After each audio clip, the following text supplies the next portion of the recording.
Pai Celestial, bendito e bondoso Deus, te dou graças, ó Pai, neste momento, pela Tua presença, pela presença do Teu Espírito. Te dou graças pelo Teu grande amor em Cristo Jesus. Te dou graças pela Tua riqueza em misericórdia, pelo grande amor com que nos salvou em Cristo. Pai, nesta noite eu quero pedir a Ti, dirige-nos, ó Deus, pelo Espírito Santo, a toda a verdade, a toda a realidade da Tua palavra, a toda a realidade que é Cristo mesmo, Teu Filho amado. Ele mesmo disse: eu sou o caminho, a realidade e a vida. Nesta noite nos introduz neste caminho. Queremos andar em Cristo para Te conhecer, ó Pai. Queremos conhecer a realidade de Cristo, para conhecer a Tua realidade, ó Deus. Queremos conhecer a vida de Cristo, ó Pai, para conhecermos a Tua vida, a vida eterna e verdadeira.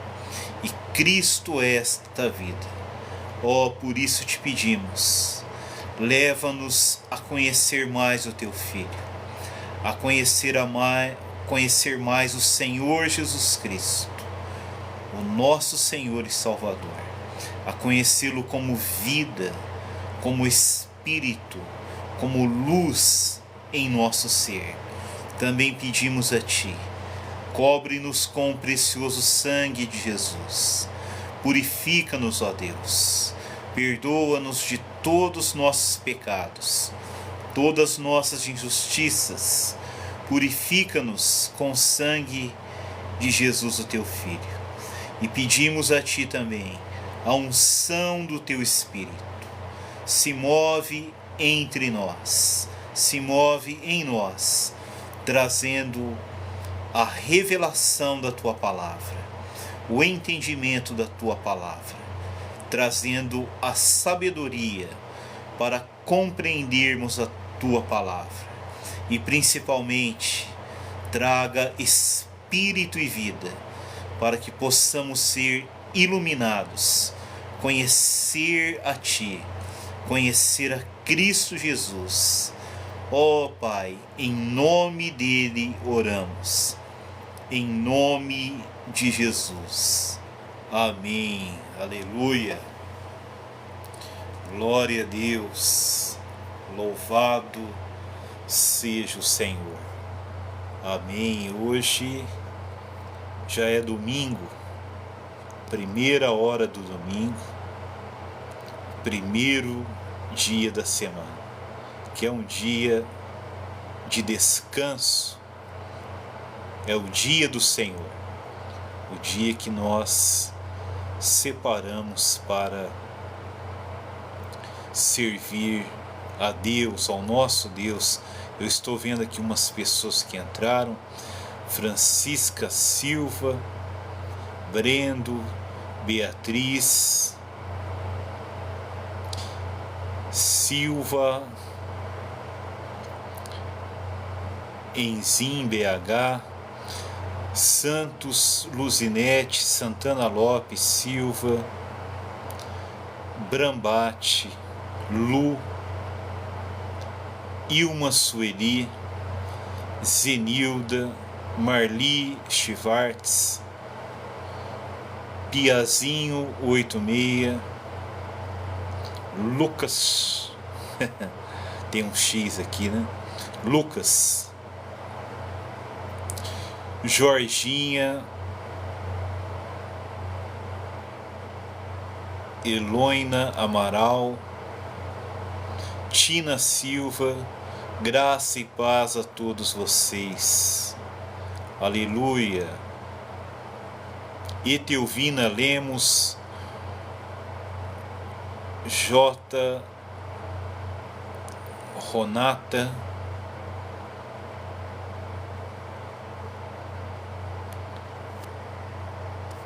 Késia.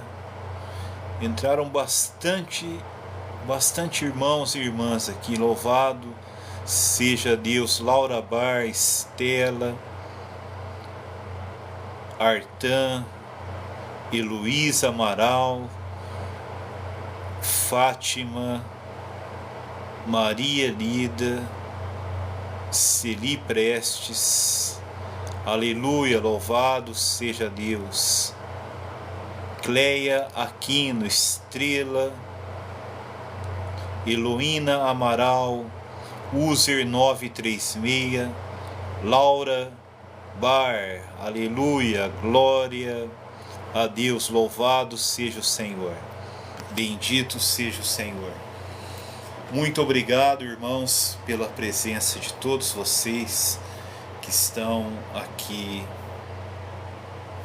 assistindo, participando desta live. Eu quero incentivá-los agora, compartilhem esta live, compartilhem nas redes sociais, curtam esta live, compartilhem esta live e enviem também nas mensagens privadas. Se inscreva no canal quem não ainda é inscrito. Quem é inscrito, curta e compartilha. Quem não é inscrito, se inscreva, curta e compartilhe, para que a palavra de Deus alcance mais pessoas, outras vidas, para que a palavra de Deus seja glorificada, se manifeste na vida de outras pessoas. Meus amados irmãos, hoje é a mensagem 51 da série de estudos, cujo tema geral é perder a vida da alma. Como eu disse no início, é um tema pouco conhecido, principalmente da maneira que eu abordei. Hoje em dia já se fala sobre a diferença entre alma e espírito, o que é espírito, o que é alma, as diferentes funções. Muitos falam sobre a questão de negar-se a si mesmo, tomar a cruz, seguir o Senhor, a negar o eu, a viver a vontade de Deus. Já existe esse entendimento, graças ao Senhor. Precisamos crucificar a carne, né? Negar o eu, negar a carne. Mas essa abordagem ela é menos conhecida. Como eu disse, ela é conhecida mais nos movimentos de restauração, os movimentos que dão ênfase a uma vida mais profunda com o Senhor, uma vida espiritual cristã mais profunda, de aprofundamento, de conhecimento do Senhor, nos movimentos restauracionistas, os movimentos de vida interior que enfatizam a questão de se conhecer espiritualmente a Cristo, conhecê-lo em nosso espírito e permitir que Ele trabalhe em nossa alma, graças ao Senhor. Então nós começamos a abordar esta série a partir de Mateus 16, quando Pedro ele chama o Senhor à parte, ele começa a reprovar o Senhor, a repreender o nosso Senhor Jesus, dizendo tem compaixão de ti, Senhor. Isto de modo nenhum lhe acontecerá.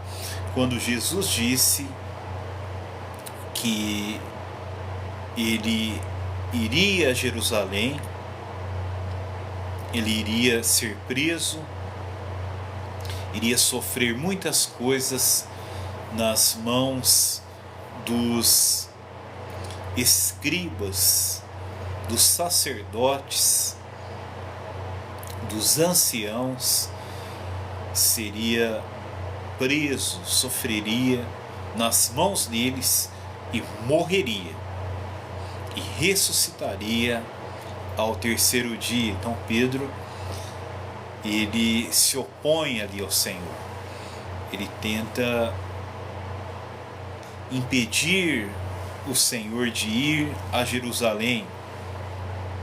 Ele se esqueceu que o Senhor disse que morreria, mas ressuscitaria. Ele voltaria a viver, ele se levantaria novamente.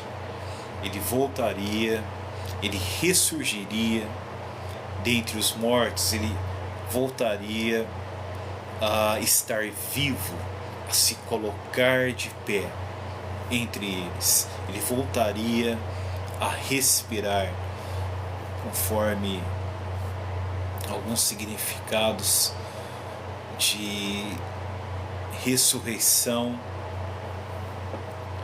no hebraico.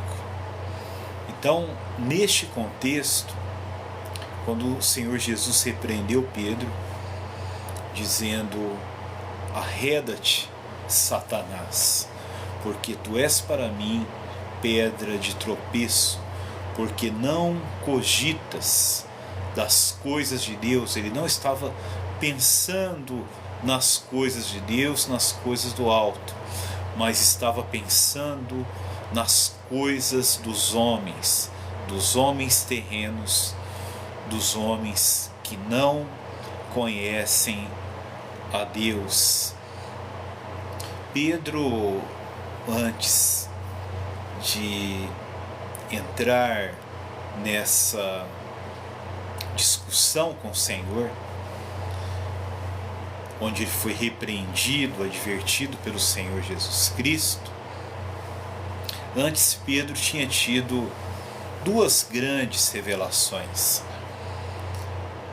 Primeiramente, o Pai revelou para Pedro que Jesus era o Cristo, o Filho do Deus vivo. Aleluia.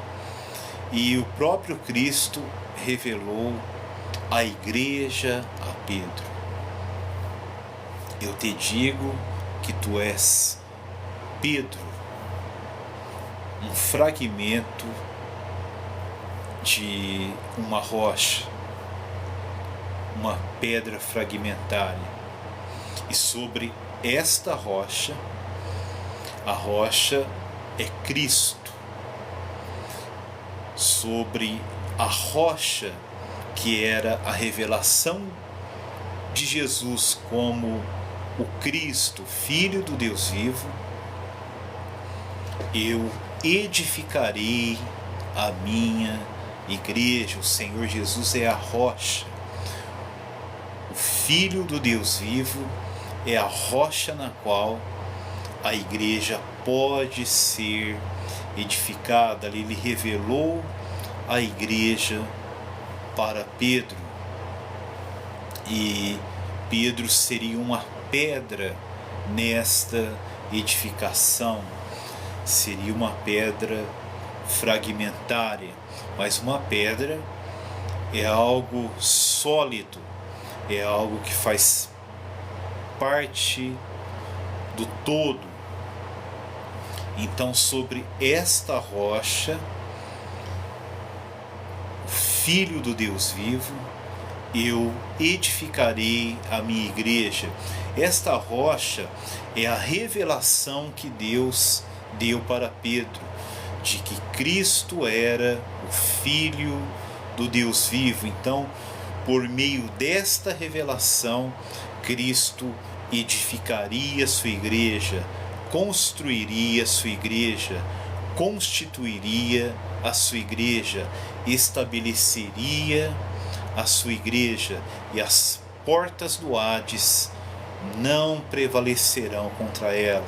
As portas do Hades, as portas do mundo da morte, as portas do inferno, as portas do reino das trevas não prevalecerão contra ela. A igreja edificada por Cristo, verdadeiramente edificada sobre a rocha, que é a pessoa e a obra do Senhor Jesus, as portas do Hades não prevalecerão contra ela. E o Senhor também, existem na realidade 3 revelações ali, porque ali o Senhor Jesus vai revelar a conexão da igreja com o reino dos céus. Dar-te-ei as chaves do reino dos céus. O que ligardes na terra será ligado nos céus, o que desligardes na terra será desligado nos céus. Então, estas chaves, de uma forma específica, ela é entregue a Pedro. Ele abriu o reino dos céus para os judeus no dia de Pentecostes e abriu o reino dos céus para os gentios na casa de Cornélio, quando eles creram no Senhor Jesus, quando eles receberam o Evangelho de Deus. E também ali o Espírito Santo desceu sobre eles, e eles profetizaram e falaram em outras línguas as grandezas de Deus. Aleluia! E Pedro rapidamente tratou de batizá-los, porque eles haviam crido realmente.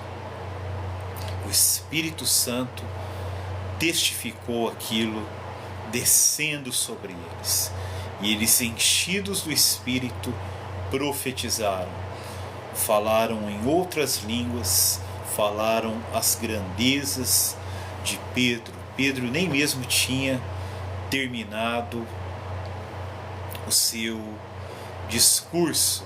O Espírito Santo desceu sobre Cornélio e aqueles que estavam com Cornélio. Mas, de forma geral, irmãos, as chaves do reino dos céus são entregues à igreja. A igreja como a habitação de Deus, onde a esfera do reino de Deus se manifesta em realidade espiritual, a esfera na qual, onde o reino dos céus é o conteúdo, o reino dos céus é o governo dos céus, é o domínio dos céus, é a autoridade dos céus vindos para a terra. E o lugar onde o governo de Deus, o domínio de Deus, a autoridade de Deus vem é para a igreja. A realidade do reino dos céus, do reino de Deus, habita na igreja. O conteúdo da igreja é o reino dos céus. Aleluia! Isso mostra que a igreja, ela deve ser governada, deve ser dirigida, ela deve ser dominada, deve ser regida pelo próprio Deus. O céu deve governar a igreja, aleluia, louvado seja o Senhor. A realidade do reino dos céus está na igreja. O conteúdo da igreja é a realidade espiritual do reino dos céus, do governo dos céus, do domínio dos céus, da autoridade dos céus, do poder dos céus nela. E por isso também se pode dizer que a igreja edificada pela revelação de Cristo Jesus, que tem Cristo como seu fundamento, a igreja também é a realidade do reino dos céus. Ela é a realidade do reino dos céus, porque ali é o lugar onde Deus reina, onde Deus governa, onde Deus domina, onde Deus exerce a sua autoridade, o seu poder, onde Ele exerce o seu senhorio. Ele rege de forma majestosa a igreja, aleluia. Ele reina na igreja, é o reino do Filho do seu amor. Deus reina na igreja, o Senhor Jesus, Ele reina na igreja, é o reino do Filho do seu amor. Mas este governo, este domínio, esta autoridade, este poder são exercidos em amor, em vida e em luz, aleluia. Já falamos sobre isso outras vezes. Esta é a esfera do reino de Deus na igreja, e a igreja está na esfera do reino de Deus. A igreja está no reino de Deus, e o reino de Deus está na igreja, e nós podemos manifestar a realidade do reino dos céus para o mundo todo, para todas as pessoas. O reino pode alcançar as pessoas de diversas formas. Aleluia, louvado seja o Senhor.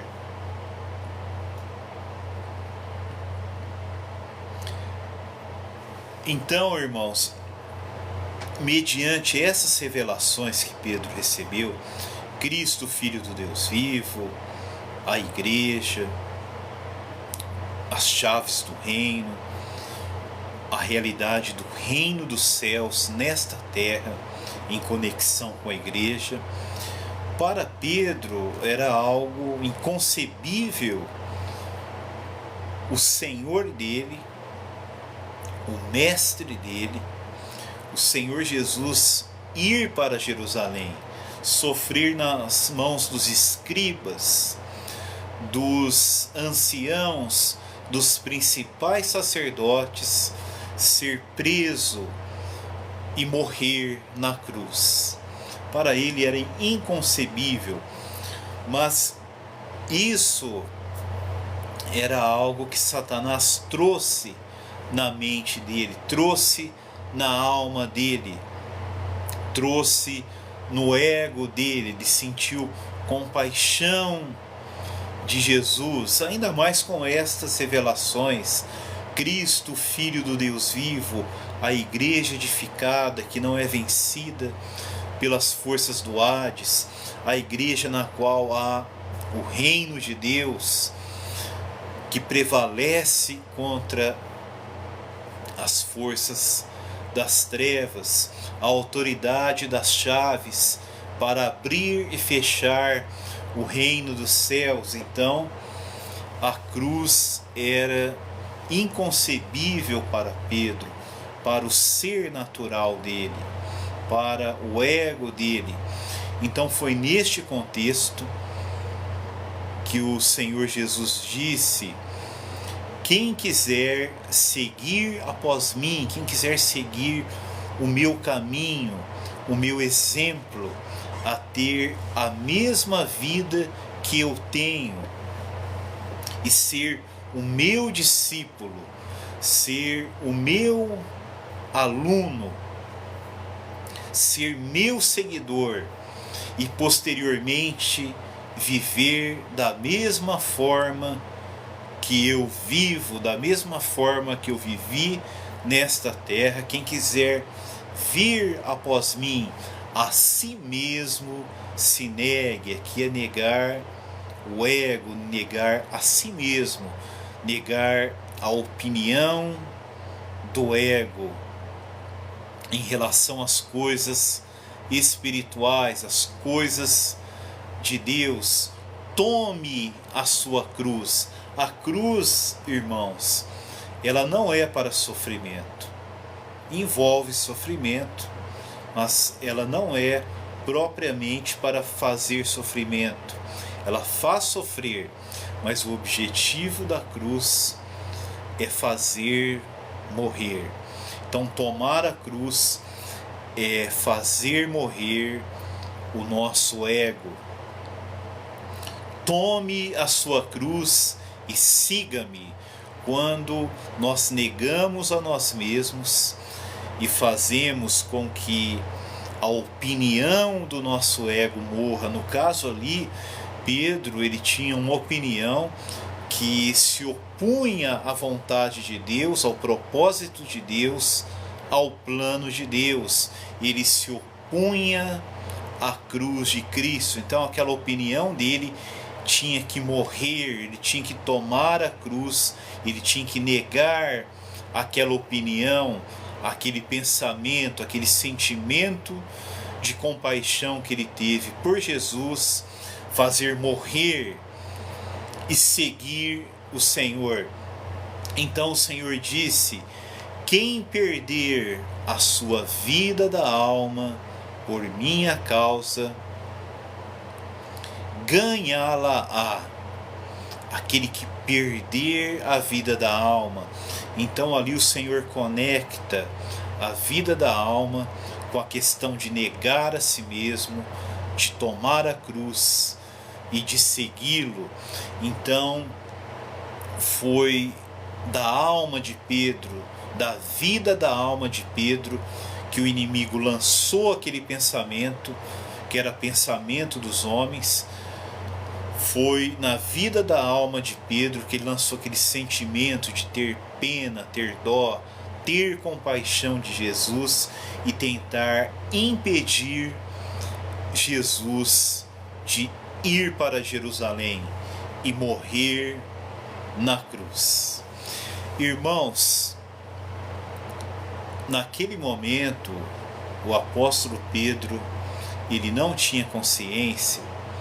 Depois de todas aquelas revelações, Cristo fala da necessidade de morrer e ressuscitar, para que aquelas realidades divinas, celestiais, maravilhosas, elas pudessem vir à existência de forma prática, de forma viva, de forma vivencial, de forma vital, de forma orgânica, de forma espiritualmente poderosa nesta terra, a realidade de Jesus ser o nosso Cristo, Filho do Deus vivo, a igreja edificada por Ele, que não é vencida pelas portas do inferno, a realidade do reino que pode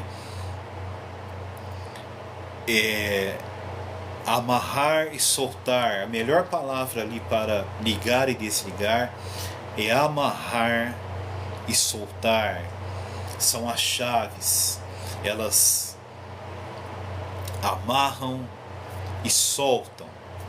Nós podemos amarrar coisas, podemos neutralizar coisas. A igreja tem esta autoridade, porque ela tem as chaves do reino dos céus.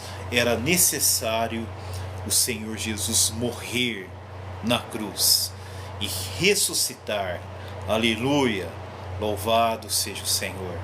Por meio da sua morte e ressurreição, Ele poderia primeiramente nos salvar, poderia nos justificar, nos reconciliar com Deus e liberar a verdadeira vida para nós. Aí a igreja viria à existência, a igreja que seria edificada sobre ele como a rocha. E ali o reino de Deus se tornaria real.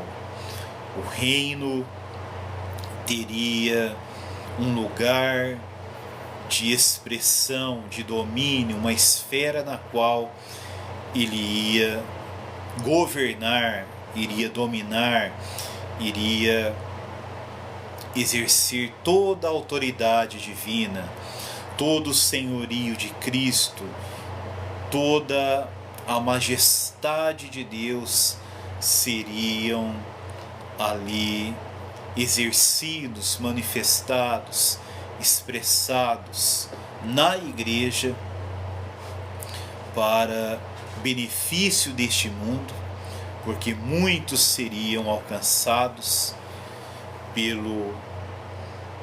pela palavra de Cristo, pela palavra do Evangelho, pela palavra do reino, e muitas vitórias espirituais ocorreriam.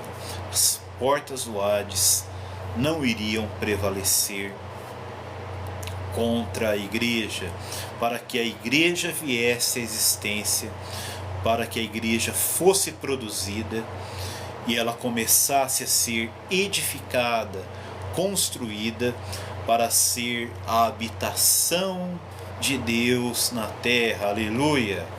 Cristo precisava morrer e ressuscitar.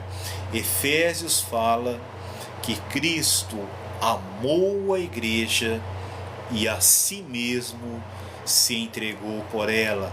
Cristo morreu na cruz por amor à igreja, para que a igreja viesse à existência.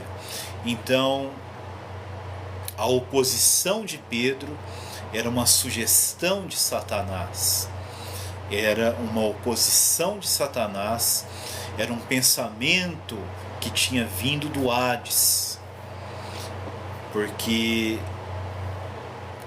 Satanás não queria que a igreja viesse à existência, porque uma vez que ela viesse à existência e começasse a ser edificada, ali haveria habitação de Deus na terra. Deus iria se manifestar por meio da igreja, ia manifestar a realidade do seu reino celestial na terra por meio da igreja, e as portas do Hades não iriam prevalecer contra a igreja. Satanás seria limitado, teria suas ações frustradas, o homem forte seria amarrado. O Senhor amarrou o homem forte. Os 70, quando saiu para pregar, o Senhor Jesus disse que viu Satanás cair como um raio do céu para a terra. Então, com a existência da igreja, a igreja vindo à existência, sendo produzida, edificada como habitação de Deus e como a realidade do reino dos céus na terra, o homem forte continuaria sendo amarrado. As portas do Hades não prevaleceriam, elas seriam fechadas. As chaves do reino também, elas dão autoridade. Cristo concede autoridade à igreja para fechar as portas do Hades, as portas do inferno, dos poderes das trevas, eles são trancados, eles são neutralizados, eles são impedidos de se manifestarem aonde a igreja está, aonde a igreja é submissa a Cristo, a palavra de Cristo é obediente a Cristo, onde a igreja ora, onde a igreja prega o Evangelho, onde a igreja profetiza a palavra de Deus. Ali as portas do inferno estão trancadas. Aleluia! Louvado seja o Senhor. Por isso Satanás deu aquela sugestão a Pedro. Isso foi por meio do ego de Pedro, foi por meio da vida da alma de Pedro. E nessa esfera da vida da alma, do ego, é que não surgem pecados grosseiros, coisas mundanas, coisas malignas, coisas que são mundanas, pecaminosas, malignas de forma patente, mas de forma sutil, de forma aparentemente espiritual, surgem essas ideias de compaixão, ideias de ter pena, ideias de ter pena de si mesmo, de não entregar o melhor para Deus, não se consagrar a Deus, não ter nenhum sacrifício pelas coisas do Senhor. Ali envolvia o maior de todos os sacrifícios, Jesus morrendo na cruz para nos redimir, para nos salvar, para perdoar os nossos pecados, para nos reconciliar com Deus, e produziria a igreja, o corpo dos redimidos pelo sangue de Jesus e dos regenerados pelo Espírito Santo, que concederia uma nova vida. Cristo ressuscitou para a nossa justificação. A justiça dele que foi dada a nós nos concede vida. Aleluia! Então, na regeneração, recebemos vida, uma nova vida. Então, este corpo de pessoas redimidas e regeneradas com uma nova vida pelo Espírito Santo, elas formariam a igreja. Aleluia! A realidade do reino dos céus na terra, o corpo de Cristo, que mais tarde Paulo irá falar. Então, irmãos, nós estamos insistindo nesta série falando sobre essa questão da vida da alma, que envolve o nosso ego. Nosso ego, ele é ligado à nossa carne, à vida caída, e traz muitas sugestões para nós. Nesta noite, irmãos, nós iremos entrar na quarta mensagem, a parte 51 do tema geral, perder a vida da alma. É a quarta mensagem sobre considerações finais nos escritos de João. Hoje nós vamos ver a terceira epístola de João. João também tratando deste assunto. Aleluia! Louvado seja o Senhor. Depois haverá mensagens adicionais, onde eu irei falar sobre os aspectos positivos da alma. A alma em seu estado original, criada por Deus, as funções da alma, as partes da alma, o propósito da alma, as funções da alma.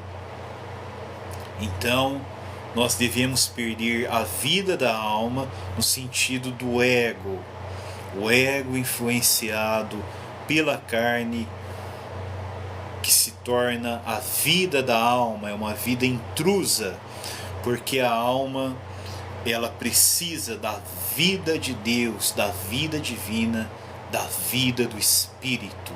Ela precisa estar no Espírito. Aleluia, louvado seja o Senhor. E o ego tenta tomar posse da alma, porque o ego é a expressão, é a mente da vida caída, é a mente do velho homem, é a mente da carne agindo, só que com uma roupagem espiritual, trazendo coisas que não são a vontade de Deus, coisas que se opõem à edificação de Deus, à vontade de Deus. Aí surgem os ensinamentos heréticos que nós temos hoje, ensinamentos falsos a respeito do Evangelho, a respeito da cruz de Cristo, a respeito da ressurreição de Cristo, a respeito da humanidade santa de Jesus, a respeito da divindade de Cristo. Ele é Deus eterno. Vai surgindo um monte de ensinamento errado, minando as verdades que podem salvar, que podem dar vida eterna, que podem converter, que podem levar ao arrependimento, que pode santificar, transformar, nos justificar, que pode nos levar a entrar no reino de Deus, a ter galardão no reino de Deus, a herdar herança no reino de Deus e de Cristo. Aleluia! Louvado seja o Senhor. Então nós vamos ver, irmãos, terceira epístola de João, prefácio e saudação. São 15 versículos. Carta de Judas que nós lemos tem 25, segunda e terceira João são 28 versículos. É o mesmo tamanho, tem a mesma quantidade de versículos em um único capítulo. No caso aqui são duas epístolas. O presbítero ao amado Gaio, a quem eu amo na verdade. Ontem falamos sobre a verdade que é a palavra de Deus, a palavra que é o próprio Cristo, e Cristo é a verdade revelada na palavra de Deus, e Cristo é a própria palavra de Deus. Aleluia! E a verdade é o ensinamento dos apóstolos, é a verdade ensinada pelos apóstolos, e hoje está aqui nos 66 livros da Bíblia, das Escrituras Sagradas, as Escrituras Sagradas de Gênesis a Apocalipse, os 66 livros da Bíblia, os 39 do Velho Testamento e os 27 do Novo Testamento são a palavra de Deus. Aleluia! E a principal revelação da palavra de Deus, o tema central, o tema abrangente, a chave para se conhecer a palavra de Deus, para se interpretar a palavra de Deus, é Cristo Jesus, é a pessoa de Cristo e sua obra redentora no Calvário. Este é o tema da Bíblia. Cristo é a revelação principal de toda a Bíblia e sua obra redentora.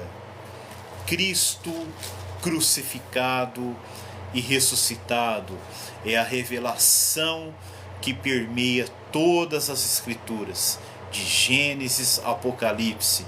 Quando o Senhor Jesus ressuscitou, ele caminhou naquele caminho até Emaús com os 2 discípulos, o Senhor Jesus discorreu as Escrituras todas para aqueles 2 discípulos e mostrou para eles tudo o que dele dizia em Moisés, nos Salmos e nos Profetas, mostrando que o que o Velho Testamento revelava, Moisés, os Salmos e os Profetas revelavam Cristo, revelavam o Senhor Jesus, revelavam o Filho do Deus vivo, revelavam a obra redentora de Cristo, revelavam Jesus Cristo e este crucificado e ressuscitado e ascendido e exaltado e glorificado e entronizado, feito Senhor e Cristo de todo o universo, o príncipe da vida, aquele que concede vida eterna. Aleluia! As Escrituras revelam esta pessoa maravilhosa, esta pessoa que morreu por nós e ressuscitou para a nossa justificação. Esta é a verdade ensinada pelos apóstolos. Amado, acima de tudo, faço votos por tua prosperidade e saúde. Vamos ver aqui, irmãos, é um versículo importante. O apóstolo João, ele fazia votos e ele desejava que houvesse prosperidade e saúde na vida de Gaio. Alguns falam que Gaio já tinha uma idade mais avançada aqui. Então João fazia votos pela prosperidade e saúde de Gaio, para que ele estivesse sempre em uma condição próspera e saudável, fisicamente saudável, para poder servir a Deus de forma adequada, de forma desimpedida. Prosperidade aqui, irmãos, a prosperidade no sentido bíblico é algo muito amplo, é algo muito inclusivo, inclui várias coisas, não é só uma questão financeira, como muitos pregam hoje. Não é ter uma abundância financeira de coisas materiais e tudo ir bem, tudo ir certinho. A prosperidade envolve várias coisas, é um conjunto de coisas, é um conjunto de coisas espirituais, de coisas humanas, de coisas físicas, de coisas materiais, coisas que envolvem a nossa saúde física, a nossa saúde emocional, coisas que envolvem tudo da nossa vida.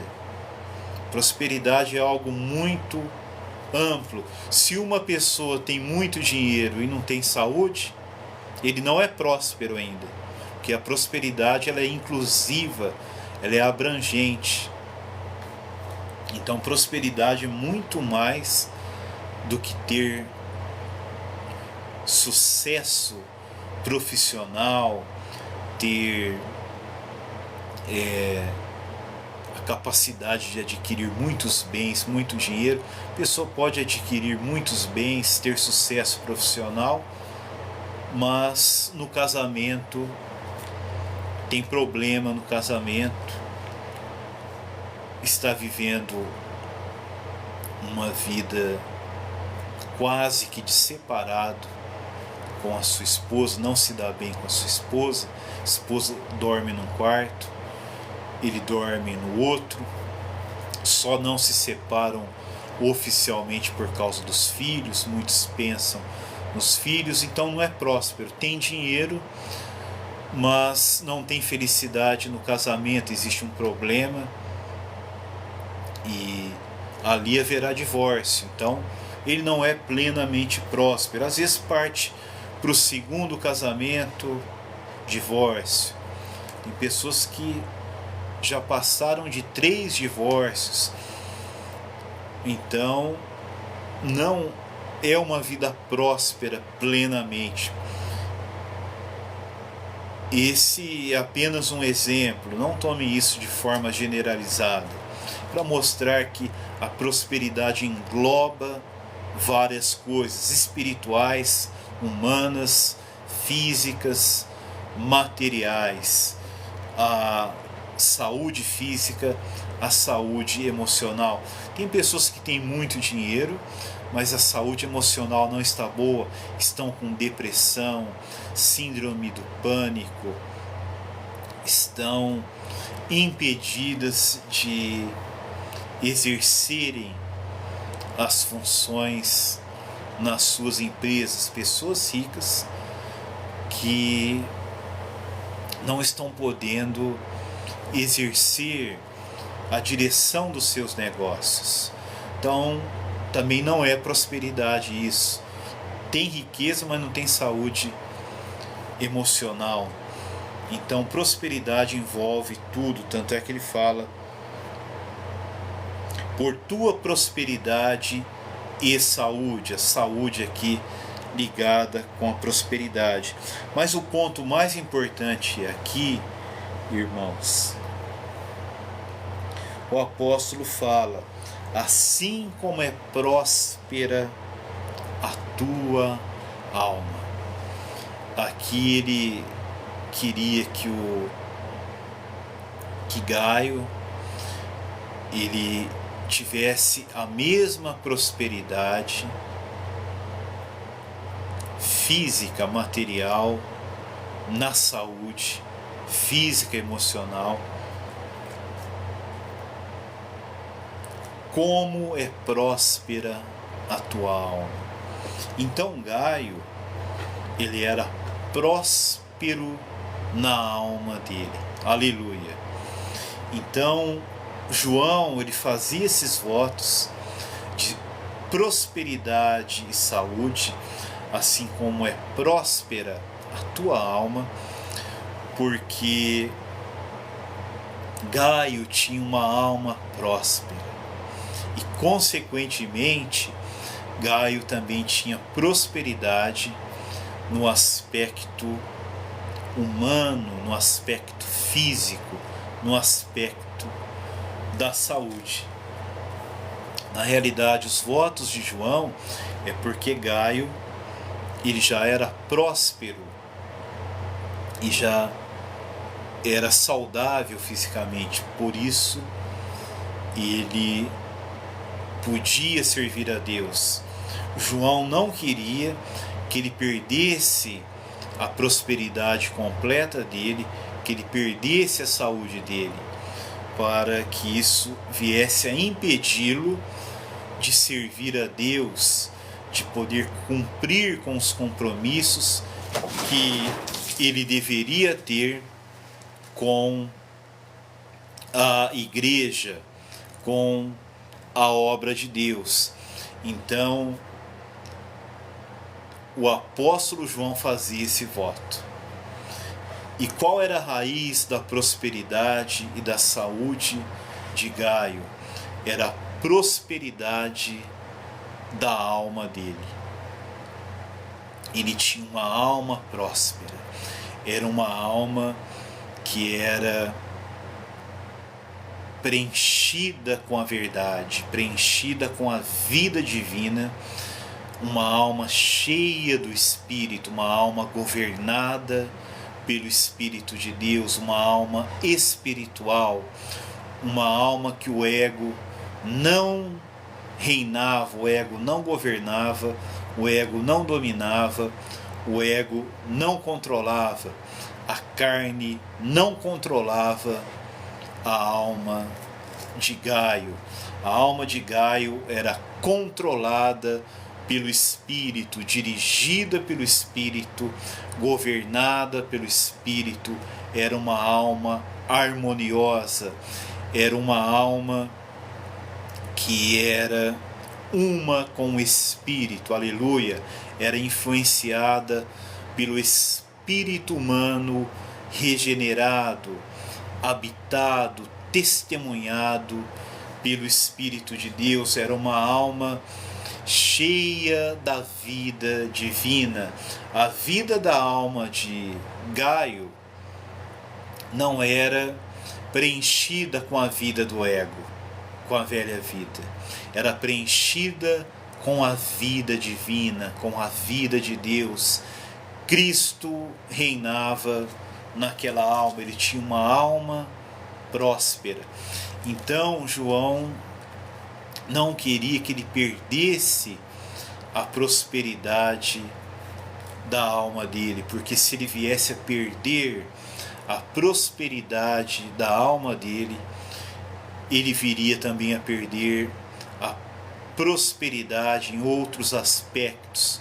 A saúde dele mudaria, as condições humanas dele, as condições físicas, as condições em geral, que ele era abençoado para servir a Deus, para cumprir os compromissos com a igreja, com a obra de Deus, aleluia. Então João sempre fazia votos pela prosperidade e saúde de Gaio, assim como é próspera a sua alma, aleluia. O segredo, irmãos, era a alma ser próspera.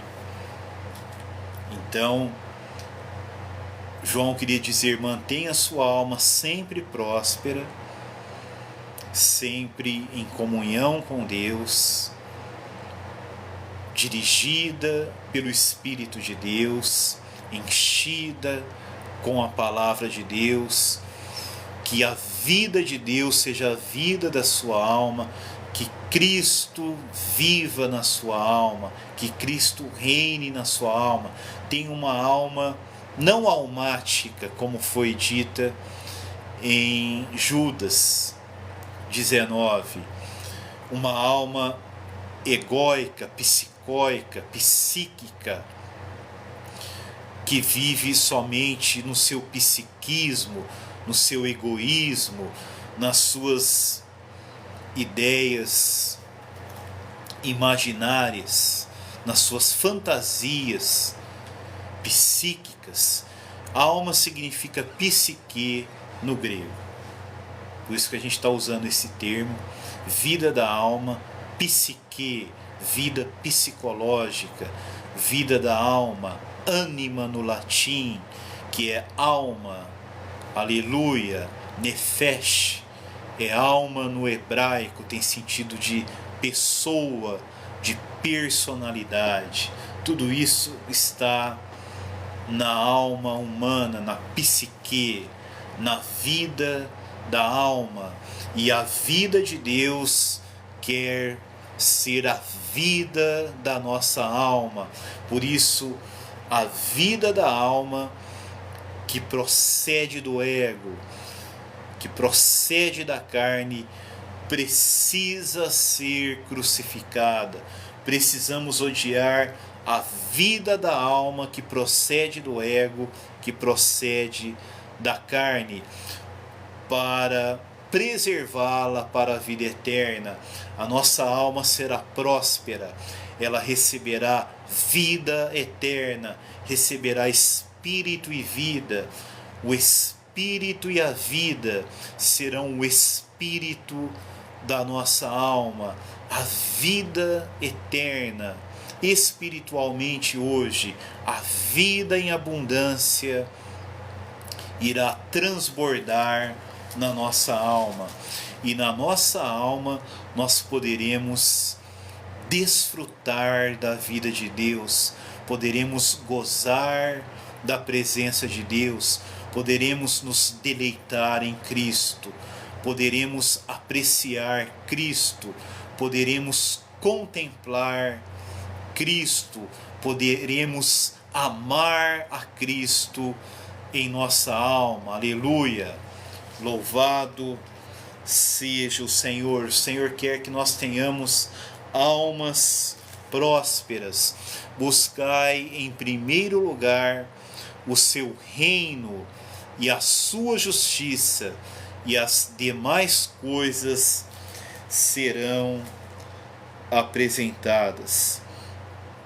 Pois fiquei sobremodo alegre pela vinda de irmãos e pelo seu testemunho da tua verdade, como tu andas na verdade. Aqui está o segredo, irmãos.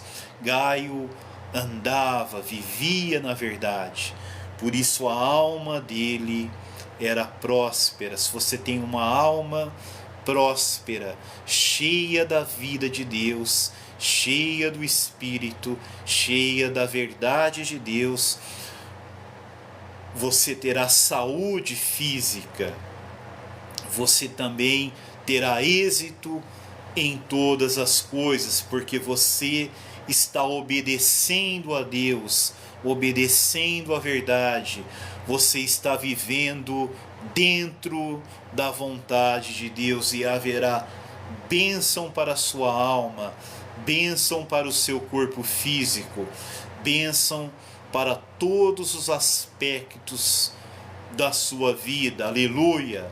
Louvado seja o Senhor.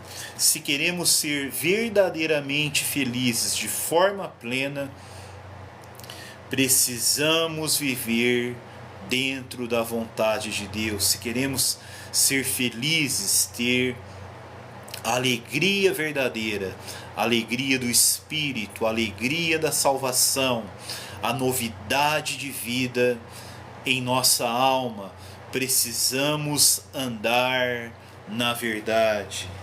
Aleluia!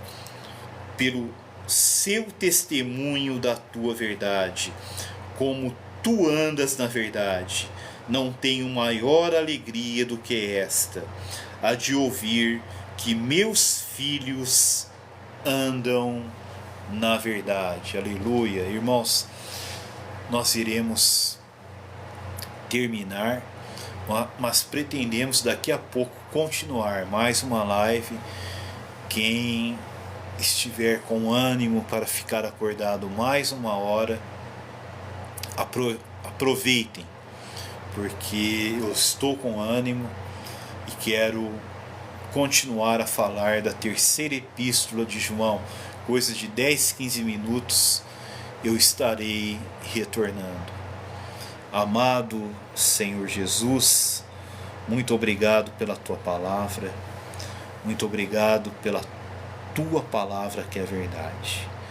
Leva-nos a andar na verdade, a viver na verdade, de tal forma que tenhamos a nossa verdade. Gaio tinha a verdade dele, ele tinha uma experiência pessoal com a verdade, uma vivência, uma realidade, um relacionamento vivo com Jesus Cristo, que era pessoal, algo dele, e nos faz, Senhor, andar na verdade, para termos almas prósperas, almas cheias do Espírito de Deus, cheias da vida divina, cheias da verdade da tua palavra, cheias da realidade do teu Espírito e da tua vida, para que sejamos prósperos fisicamente na saúde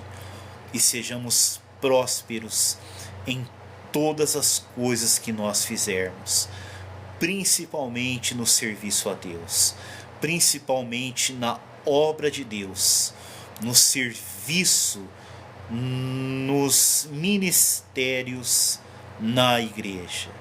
Ó Senhor Jesus, pedimos a Ti estas coisas, em Teu nome santo. Amém. Aleluia. Louvado seja o Senhor.